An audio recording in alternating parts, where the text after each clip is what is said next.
Hello, and welcome to the M3 Bearcast. My name is Malcolm Travers. Male Media Mind is a grassroots organization dedicated to uplifting and unifying our community through dialogue, insight, creativity, and knowledge. And on the M3 Bearcast, I bring to you some of the most salient topics that I discuss on my live streams every Wednesday at 7 p.m. Eastern on our YouTube channel. I'll talk to some of the other hosts, and I bring up topics that are usually around relationships, spirituality, communication, mental health. And in this episode, I actually brought up a deeply philosophical topic about the idea of recursive hell loops. These are structures and systems that reinforce themselves. And the example that this TikTok video gave was that of Western ideas of heaven and hell, God and Satan, and how each of them justify each other's existence. But the idea of a hell loop can actually exist in lots of other structures. Things like capitalism, even justifications within our own minds about our own worthiness, our striving to be enlightened if you are not typically a religious person. And the idea of the hell loop is that you actually have everything that you need currently, but the hell loop keeps the system going. It's a self-perpetuating system. I just find it fascinating, especially thinking about how there's an interesting mirroring of different systems of control and power within society, within our own minds, within other systems like capitalism. And the reasons they exist is simply because they are salient to the struggles that we actually face in life, and how difficult it can be to just, in a sense, check out. And I think this was the idea of those hippies back in the 60s, the idea of them tripping acid and realizing that it's all a system of control. What do you do once you realize that? I think I had an interesting conversation with our panel about that. Being aware that you're caught in a system and being unable to extricate yourself from it. How do you accept your position within it and realize that there are comforts from that system that you rely upon?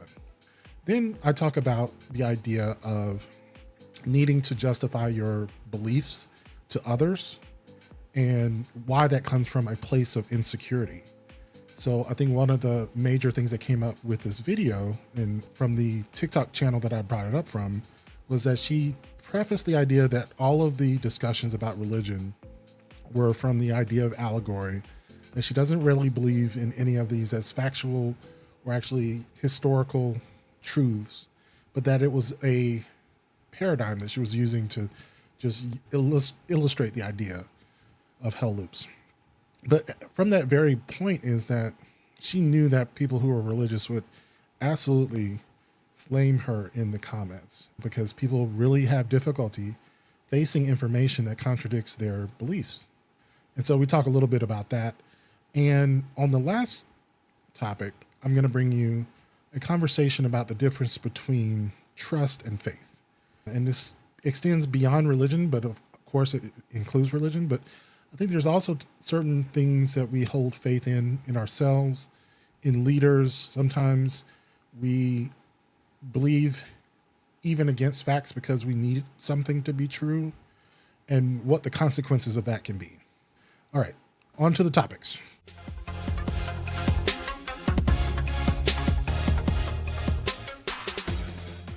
I got a $10 topic for you today. It took me a while to actually think about this idea, and it's like a philosophical idea. This idea of control and resistance that creates this thing they call a hell loop. And the idea, it finds its way in many different areas, but they're going to actually talk about this in terms of like Christian theology, but it actually pertains to a lot of different aspects of different systems. Capitalism is probably the best other example. I'm going to play it right. Let's do a thought experiment to help us understand why systems that cause suffering are so difficult to change. Everywhere you look, the same pattern plays out. The oppressed become the oppressors. The revolutionaries become the enforcers. The saviors become the persecutors. The search for truth becomes dogma. This is the hell loop, a self-replicating system that ensures every attempt to escape simply feeds the machine. I'm going to start with the Christian myth that's at the core of much of Western culture, the duality of God and Satan. God is the all-powerful, all-knowing Father who created humans. He says he loves them, but also acts in ways that do not seem loving. Satan was God's favorite angel, originally named Lucifer, who decided he would rebel against God and attempt to overthrow him. He failed and was cast out of heaven into hell. He also acts as the corruptive force of evil in the mortal world, tempting people into sin, which are actions, beliefs, and modalities that take humans further from the dictates of God and the reward of eternal salvation. This mythic system postulates God and Satan as opposites. One represents light and the other darkness. One saves, the other damns. God, as traditionally conceived, is beyond existential discomfort. Omnipotence means no fear of loss. Omnipresence means no isolation. Eternity means no death, no urgency, and importantly, no grasping for meaning. If God is truly transcendent, then God does not experience meaning. Meaning is irrelevant at that scale. Satan, however, is the prototype of existential discomfort. He was cast out, so he knows loss, exile, alienation. He's finite, so he experiences time and change. He suffers from his own intellect, so he understands paradox and contradiction. He craves dominion, but is trapped, so he wants control, but can't have it. He's aware of meaning, yet eternally separated from it. This isn't just a moralistic story. It's a symbolic model of how power structures reinforce themselves through illusion. It's an allegory of the hell loop itself. In this model, God and Satan are not separate forces, but two sides of a single recursive structure, a Mobius strip of authority and rebellion. The God of the text is tyrannical, absolute, and demands total submission. This mirrors how power operates in the human world. Satan is the figure who refuses submission, but in doing so, locks himself into a cycle of self-imposed suffering, mirroring humanity's own existential crisis. Together, they form a self-sustaining system where God demands control, Satan rebels, Satan is punished, this justifies God's authority, the cycle repeats. If humans and Satan are caught in the same loop, then the God they describe is not actually God, but a projection of their own imprisonment. The real God, or the actual infinite, as you will, is not engaged in this petty drama at all. If God is the authoritarian force of control, then Satan is the figure he resists, but in a way that guarantees he remains subordinate. He is both the scapegoat that justifies why the structure must remain intact and the reflection of humanity itself, trapped in a self-reinforcing feedback loop. The God-Satan relationship is actually just a metaphor for the self-replicating logic of power and suffering. God, as described in the text, is not God, but the mechanism of control. Satan is not the enemy of God, but the one who keeps the game running by ensuring rebellion is still within the frame of the system. Meaning is not to be found inside this cycle, but outside of it entirely. Thus, this story was never about a theological battle. It was about the architecture of control itself. Every power structure in human history has survived by convincing people of a single fundamental falsehood, that meaning is something that you must earn. That enlightenment, salvation, freedom, whatever the system promises, is always just out of reach, always on the other side of struggle, obedience, suffering, or sacrifice. This is the core mechanism of the hell loop. Religion tells you salvation is only for the worthy. Capitalism tells you wealth is only for the hardest workers. Science tells you truth is only for the most rational minds. Nationalism tells you belonging is only for the right kind of people. And spirituality tells you awakening is only for the most enlightened. The system tells you to run toward the prize, but what it never tells you is there is no finish line. There's no point at which the gods of the system declare you finally free. The structure is designed to ensure that every victory feeds the next level of control. Now, this is the really tricky part because while it's simple, this realization is extremely difficult to accept, let alone to implement. The meaning we crave feels like it should have a resolution, a final test, a moment where it all clicks, but the actual answer is just stop struggling, you're already here, which is deeply, fundamentally unsatisfying. So I remember thinking about this idea of the hell loop in terms of capitalism and desire is that, I don't know, I never did watch the show Mad Men, but I got the idea that most of it is about getting people to desire products, right? Like advertising, and capitalism in general is just to keep you wanting something, whether you really want it or if you don't. And part of it is that you can never truly be satisfied or capitalism doesn't work, right? Once you obtain something, there's got to be something else that you can obtain. And there is also this sort of loop that occurs in economics. Like right now, we were just talking about how rich people really don't care about recessions because once you reach a nadir of economic activity and people start losing their jobs and companies start failing, that's when a lot of capitalists move in and start acquiring new companies and making new investments. And so in a certain regard, they want recessions. They want recessions that are not permanent. When you get into depressions, like recessions that don't turn around, that's when you start asking governments for help and influencing monetary policy and things like that. But the truth is, inflation and recessions are things that we want, even though in the process, the average everyday people are turning about, losing their jobs, being displaced, having to move.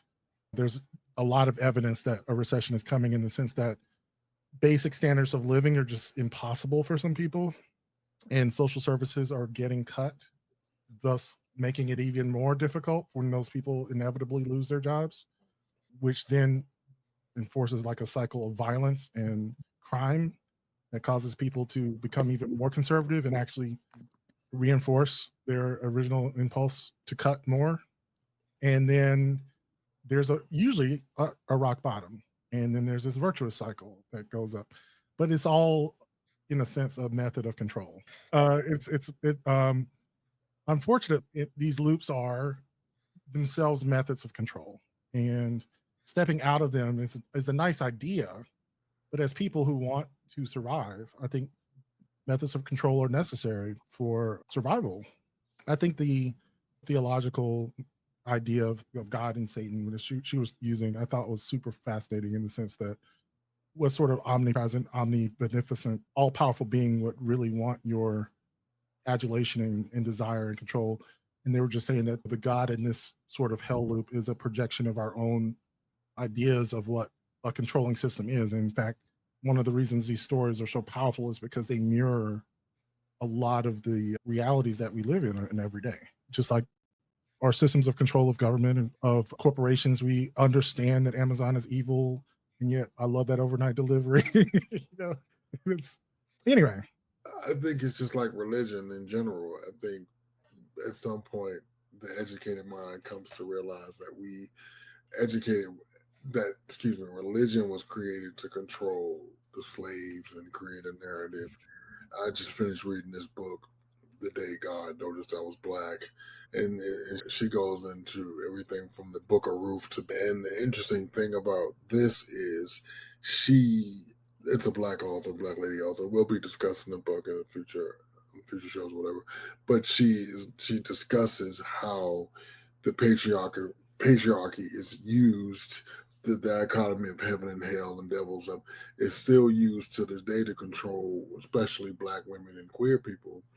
And it's just, from what I heard from what she was saying, it's just a continuation of, let me give you the story of heaven and hell. And so I had an interesting enough encounter when I was at the doctor's, I don't know, a few months ago, and I don't know if this man was out of his mind or not. Cream. He just came up to me. People just say stuff to me. Honestly, it's what I'll tell you. People just say anything to me. He came up to me in the doctor's office. He says, "I died a couple of days ago." I was like, "Really?" And I indulged him. My assistant was like, "Why are you talking to him? What are you doing?" And so I was like, "Tell me what happened." And it ain't no damn light like everybody else's. And I thought that was just so interesting. He was like, "I think I'm going to hell." At the end of the 5 minutes or whatever, he says, "I think I'm going to hell." I said, "You going to change the way you're living now?" He says, "Hell no. I'm having a good time." I was like, normally you hear the construct of the bright light and the goodness. He was like, "I am having a good time, and if I'm going to hell, I'm going to chance it. Fuck it, let's go." I think, but lastly, real quick, I just think religion truly is designed to control people. I hang on to it because I think we need something as human beings, especially in times like this, to believe in. So I believe in that thing. My educated mind tells me, you don't know you sleep till you wake up, or you'll never wake up. Yeah. But I think the machine also needs to be fed. That's part of it. It's a system of control, but it's also a machine that drives us to want to be controlled or to find comfort in that sort of control. Well, yeah, that's what I'm saying. I follow along with it because it's comfortable. It's that thing that, okay, fuck it. Ain't got nothing else to do from 10:30 to 12 on Sunday. Let's go. Because one of my opening revelations of that idea of lack of control is the crazy guy on the MARTA as I'm traveling. And this guy it's all a system of control. They're just trying to get you to behave the way they want you to. And I was like, yeah, they are. I get that you've escaped the system because you can't see the world as a part of the system, but I wouldn't want to leave it either. Like part of it is a certain amount of comfort. And that's where we live at as a educated person, is to become aware of the systems of control and still submit to it in a certain way, to not allow that sort of existential depression, in a sense, take a hold of you, to realize like there is no escape, because escape is the guy on the martyr bus. Or not, you can have people that are atheists that share that same view. But there's a system of control for atheists as well.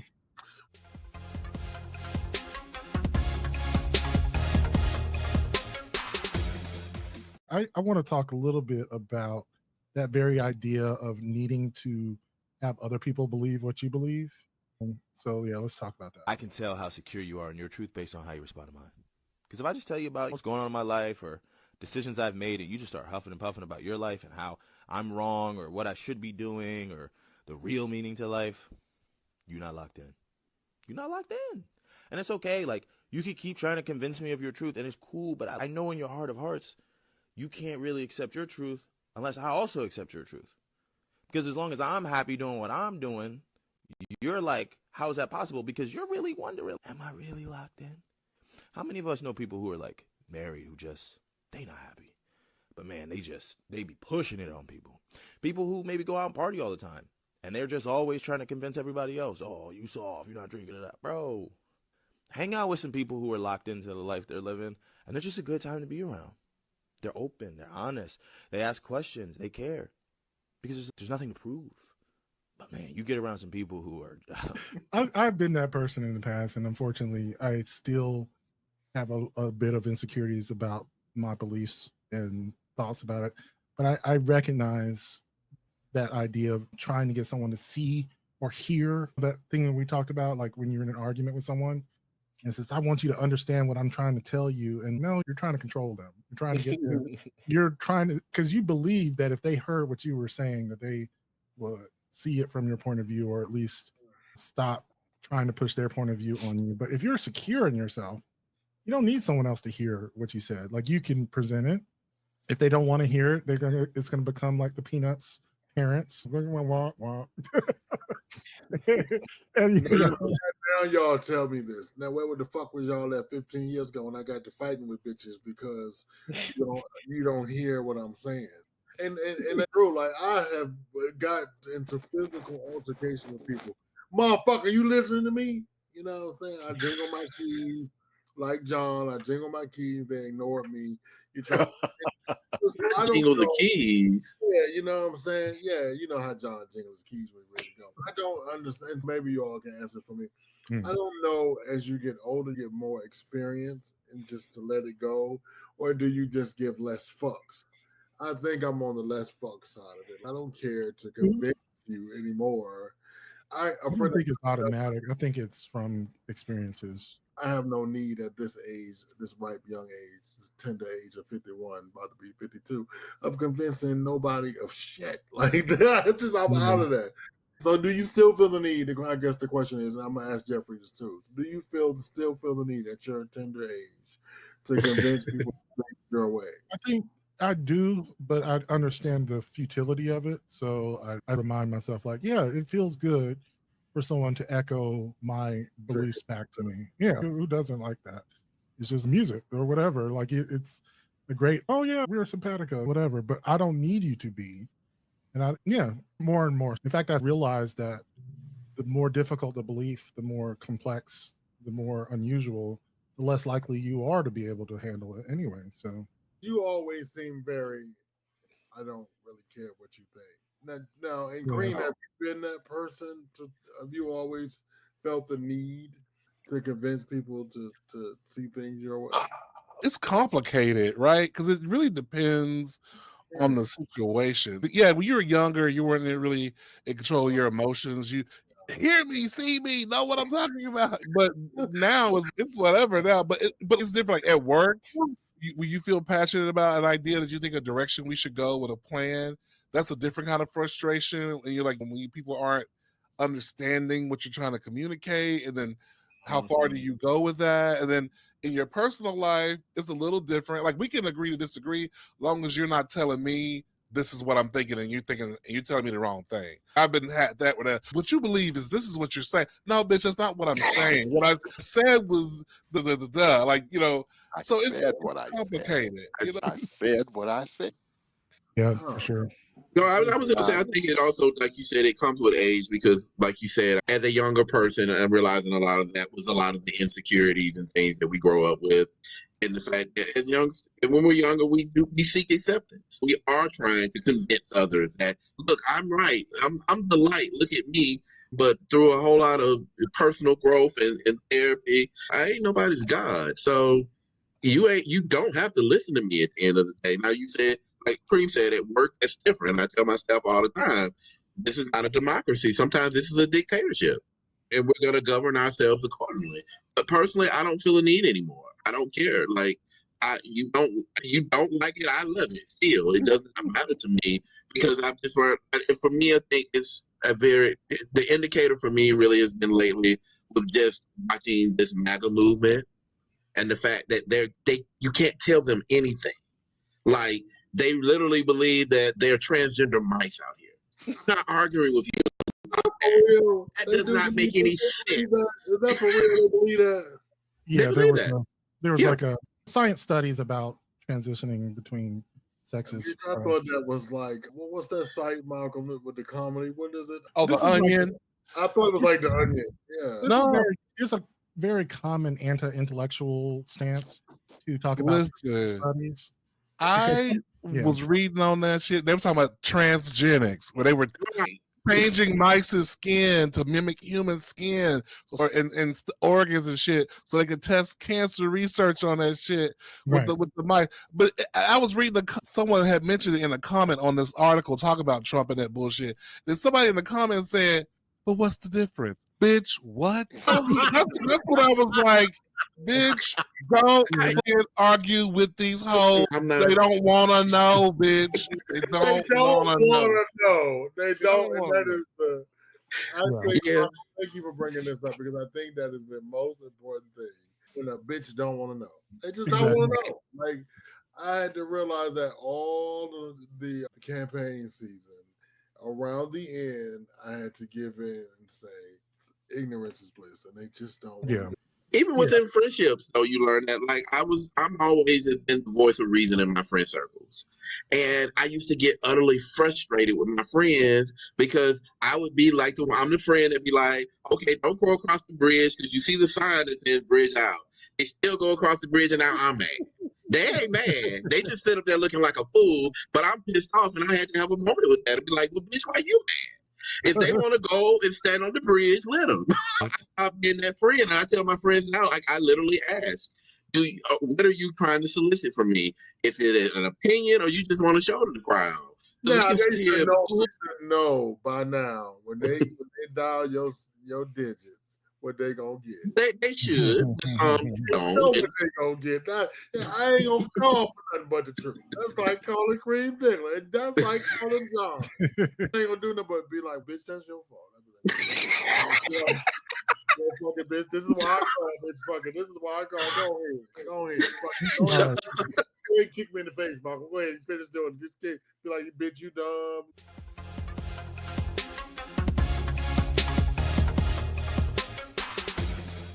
I got another topic, which is also on this idea of getting people to believe what you believe, but it's basically talking about the difference between trust and faith, trying to differentiate between religion and science. We'll talk about that after I play this. Hi, I got a question. Do you think that there's a difference between trust and faith? And doesn't matter. If you and I believe in things like black holes and supernovas and things that science communicators tell us exist, is that different than us believing something that a clergy member tells us? Because the thing is, there is a difference between trust and faith. And I'm not making this video to come after people's religious beliefs. This is something that's really important that we can all articulate because of how adversarial a lot of people are becoming towards science. And a lot of people think that science and religion are two sometimes conflicting belief systems because they're both very complicated and complex. And a lot of what you and I know about the two of them, it comes from other people. It comes from science communicators and religious leaders and books and articles and journals and devotionals and things like that. And sharing information between people is somewhat based in trust. Trust is a belief that is based off previous experience or verifiable evidence. And when someone is telling you something, you're thinking, okay, in the past, how accurate and reliable has this person or source been? And so it feels like these two belief systems are both based in trust, and therefore we can transpose properties between trust and faith. But science and religion are not competing belief systems because science isn't a belief system at all. And I know that everyone has heard this, but I want to make sure you actually understand. Science doesn't start with explanation. Science is just process. How do you find the explanation? And that process is based off of things that are observable and testable and replicable and falsifiable. That means anything that you hear from a science communicator, you can understand, you can verify, you can look up the process that we got there. You can look up the theories, discoveries that have led to this discovery, and you can test hypotheses at home. The whole thing is verifiable and it's replicable. For my neurodivergent audience, it's like bottom-up thinking. Whereas religion takes the opposite approach. It's like top-down, and it starts with, here's the explanation, and we justify the explanation with faith. Because faith is a conviction in a belief, sometimes in the face of insufficient or contradictory evidence. It is not replicable. It is not objectively verifiable. And again, I'm not saying this to come after religion by any means. I think there's a time and place for both science and religion. They both have benefits and drawbacks. There's a value to both of them. But it's to say that we should understand the difference between these two things, because there are some people who find the things that we have discovered through the scientific process to be getting in their way, blocking their agenda. And they're able to weaponize a group of people who don't recognize the difference between trust and faith or science and religion and say, hey, see how this thing's in your way too? Let's pick and choose what we believe, or let's just throw the whole thing out. And that's why we are where we are today. So there's this book that's called The Death of Expertise, and kind of comes at it from a different angle, talking about how a lot of times people don't trust experts anymore. And on the same token, we're getting our information from very incredulous sources, say your favorite content creators online, and they're not really going and checking back original sources.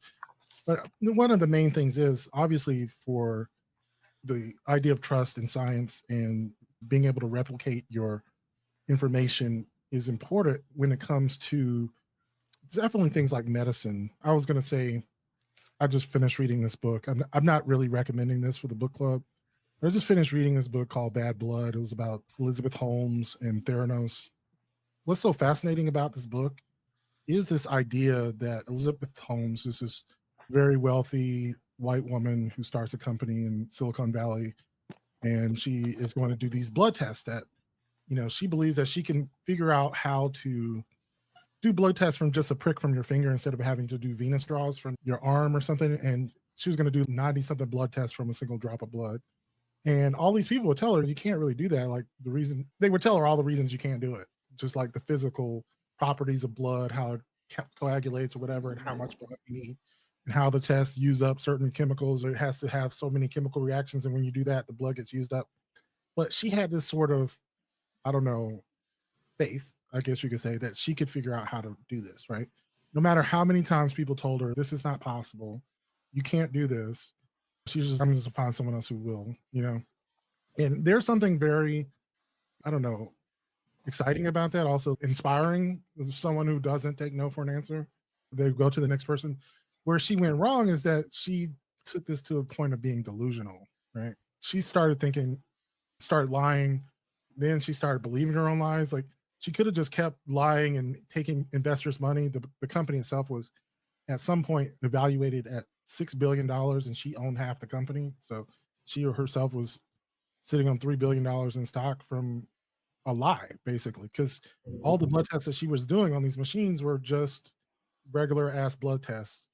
And she was just able to create this sort of very intricate subterfuge to not keep anyone in the dark. Everyone was siloed in their own little departments. And so very few people actually saw the whole picture, that they were just lying about these machines. But there is something to be said about her belief in herself, that she could figure it out, that she could lie long enough until she figured out how to get it done. And this is something that a lot of people in business would do in areas where it didn't have consequences. That's the only problem, is that with a blood test, if it's inaccurate, kills people. If someone says you need this amount of iron in your blood or whatever, and this is used to regulate how much medicine you're supposed to be taking, and the blood test is inaccurate, you literally die. You literally kill someone. Right. Yeah, she was fucking killing people with these inaccurate blood tests and hiding the fact that they were inaccurate. And people actually died. They were in Walgreens machines in California and Arizona, like hundreds of them. And their accuracy was basically, their error rate was around 30%, which is 10 times what a normal blood test error rate would be. And they were somehow able to hide those results because of how they wowed people. They had all these like very rich people on the board of their company. They had Henry Kissinger was on the board of his company. You know what I'm saying? I remember that. Yeah, fucking Rupert Murdoch was on the board of it. You just had these super powerhouse people who believe that she conned into thinking that this was the next step in human evolution or something. Shit, because they were thinking, what if you could do these blood tests at home, and you could regulate people's medication just by pressing your finger in it every morning and all these other sorts of things, and somehow, through the power of pretty and whiteness. I love it. It's true though. I know there's a movie from HBO. I think it's called The Inventor. I think, yeah. I haven't seen the movie, but the book is fucking amazing because at the end of the day, it was really just her belief in herself that just went off the rails.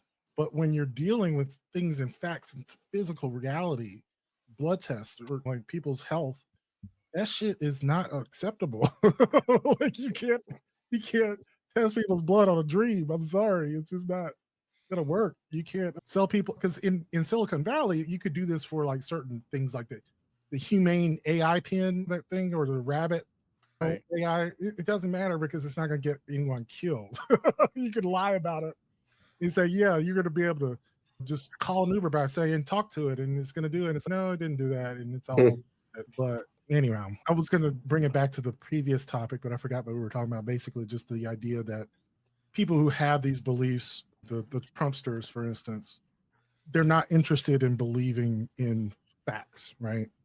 They're coming at it from a sense of faith in dear leader or whatever, and they're just looking for mistakes.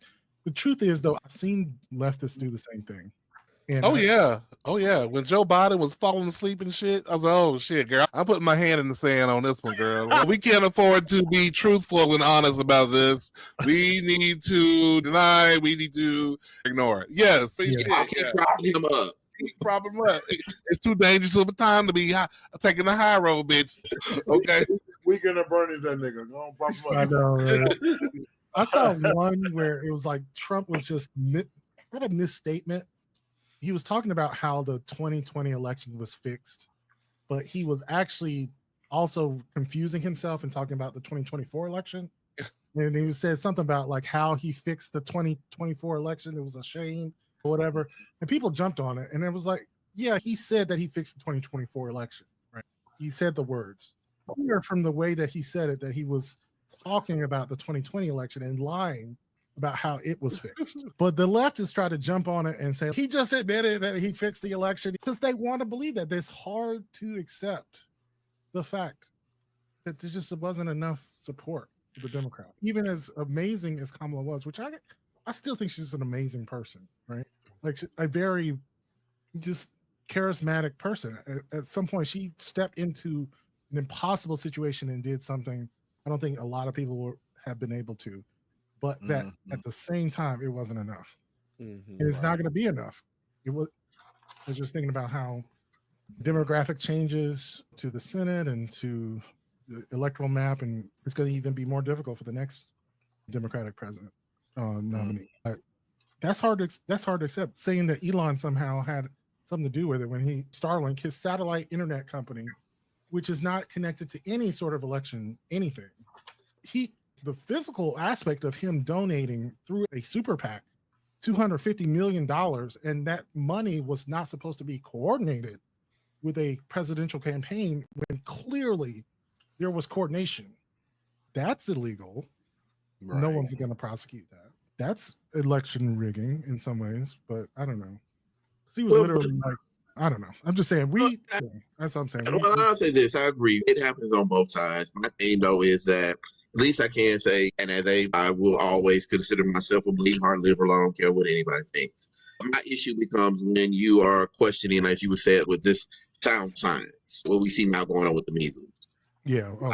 The fact that we eradicated an illness, there is scientific proof to prove it.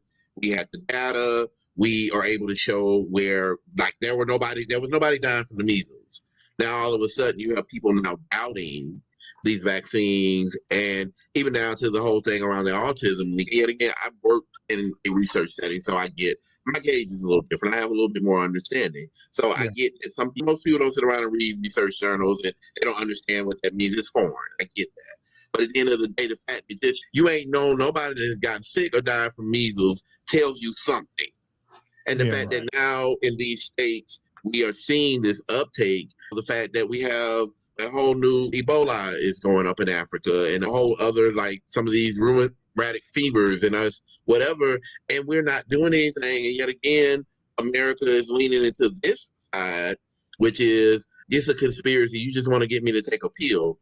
And I keep telling people, the government controls your food sources and your drinking water. If they want something in your system, they can put something in your system. It's just that simple. If it's a conspiracy and they're trying to get you to take something, the government has that ability. But when you walk away from sound science, that has been proven time and time, like I said in the thing you said, it can be replicated. You can, if you have the equipment and you can go in a lab and you know somebody that you can reach now with the average person, yet again, doesn't know how to do all that, but other scientists can do that. And the fact that we have gotten away from sound science and put people in charge that are literally saying, take some cod liver oil and an aspirin and call me in the morning. Like, and people are dying. And like, we've now had 3 confirmed deaths, and these are children. This happened when he went over to Somalia. Yet again, we're not paying attention. And when folks start dropping dead, then it's like, oops. And this is somebody who is a science denier, who has got money to be a science denier. Yeah, it gets to a point where it gets absolutely just terrifying. And in those kind of situations, like to the earlier conversation, you do try to then convince people, hey, I understand you might feel vaccines are bad. Like, that's part of my job at times. I'll tell people, I will have a conversation with you all day about why vaccines work and why they're important. What I'm not going to do is when you sit up here and say Donald Trump said, or so-and-so said, because Robert Kennedy, his own children were vaccinated while he was sitting around telling these same lies. But yet again, they just believe idiots. Like, Yeah. It's about identity rather than getting to the facts, right? Right. Their side decided to go against the vaccines in the wake of the 2020 election. And the funny thing is, of course, the vaccine hesitancy that RFK Jr. was on the side of came from the left, right? You got to remember that he was a Democrat. But when it became a Republican thing, he switched to Republicans because now they believe in this vaccine hesitancy after the 2020 election. But it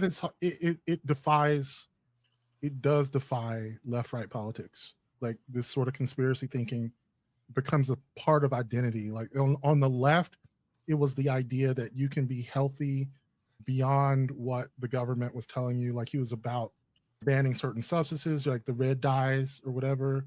That he was behind that, in Truth and Nutrition, things like that. There was some facts to it, but also it led into this idea of purity, and your body's a temple, and I don't want to put that poison in me.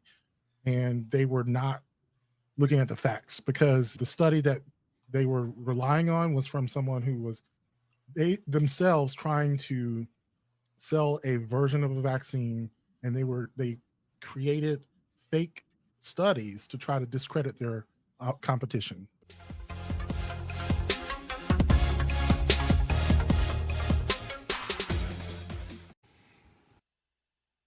All right, and thank you for sticking with me through this 77th episode of the M3 Bearcast.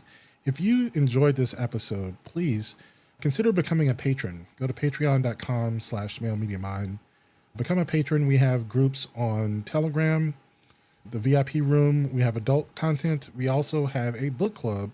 Right now, we're reading The Day God Saw Me as Black, and I'm always reading more and adding more content to it. I have got a library subscription that I just love, so I'm loading up on books and sharing it with our patrons. Consider becoming a patron, and if you just want to help us out without paying us money, consider rating this on whatever podcatcher you have. You can share links to your friends, put it on social media. All those things are helpful, and I really appreciate you listening. I will catch you in the next episode. Peace.